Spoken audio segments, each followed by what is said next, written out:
मैंने कहा गलती हो गई कोई? उसने कहा मुझे ये नहीं पता गलती हुई है या नहीं, जब से तूने कहा अकबर को बरछी लगी हुसैन की कब्र से ताजा लहू शुरू। हाय जेड़े बड़े अमीर हो सिर तले कर लो, जेड़े गरीब हो तो अकबर का वास्ता एक बारी हाय करो, जेड़े अकबर दे नौकर हो एक बारी हाय करो, अद्धा मिनट में और पढ़ना जनाजा करीब ने आना भाई, खत्म हो गई मेरी नौकरी। अल्लाह अकबर। जब से तूने कहा है अकबर को बरछी लगी हुसैन की कब्र से ताजा लहू शुरू हो गया है।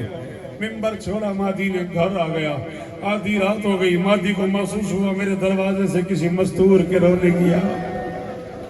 बादशाह माफ करी, मैं अखा नाल पड़े, मादी दरवाजे पे आया, क्या देखा एक बीबी है जिसका स्याह लिबास है, जिसका एक हाथ पसलियों पे है, सर पे मौत की पट्टी है, दूसरे हाथ से मातम कर रही है। मादी ने हाथ बांध के कहा बीबी मैंने पहचाना नहीं।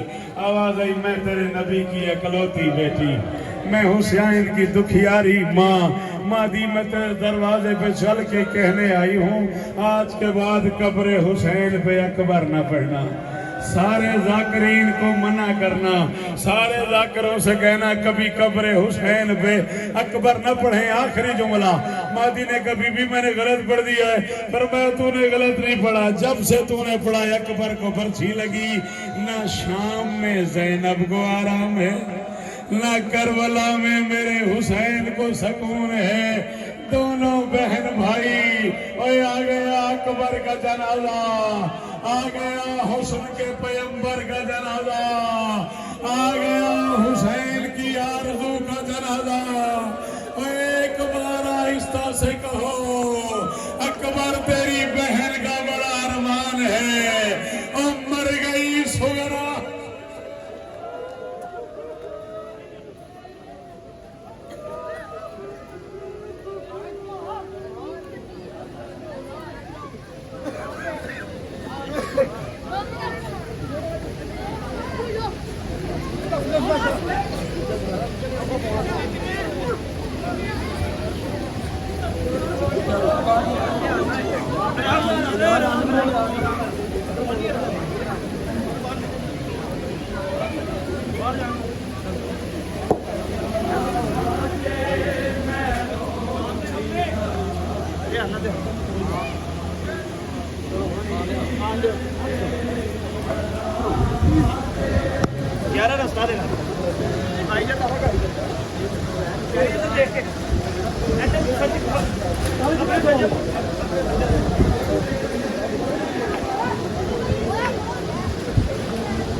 जवानी अकबर दी, साडी रंगली जवानी अकबर दी, ओ जेड़ी पल विच होई फना हुसैन।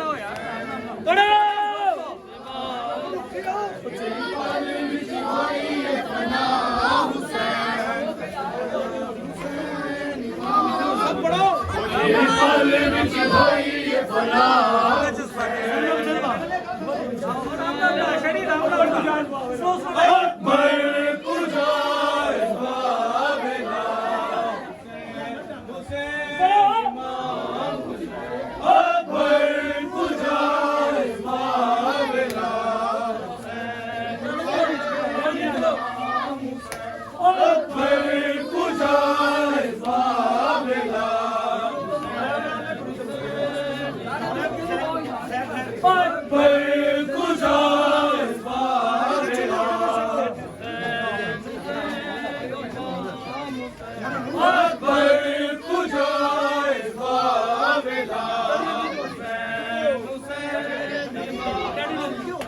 रंगली जवानी अकबर दी ढाडी रंगली जवानी अकबर दी जेरी पल विच होई फना हुसैन हुसैन हुसैन इमाम हुसैन जेरी पल विच होई फना हुसैन हुसैन हुसैन इमाम हुसैन दिल सर जुदा हुसैन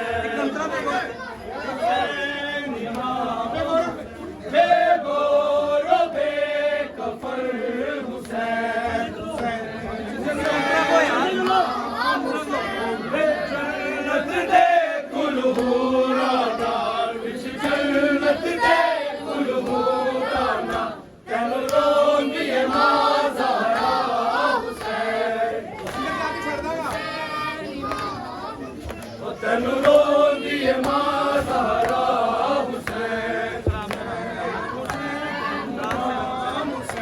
ਤੇ ਬੱਚਿਆ ਮੁਸ਼ਕਿਲ ਕੁਸ਼ਾਦਾਈ ਤੇ ਬੱਚਿਆ ਮੁਸ਼ਕਿਲ ਕੁਸ਼ਾਦਾਈ ਭੈਣ ਦੀ ਕੈਦ ਛੁਡਾ ਹੁਸੈਨ ਬੰਨੋ ਹੋ ਰਿਹਾ ਛੋੜੋ ਕਿਤੇ ਤੋੜ ਤੇ ਹੋ ਗਿਆ ਭੈਣ ਦੀ ਕੈਦ ਗੱਡੀ ਰੰਗਲੀ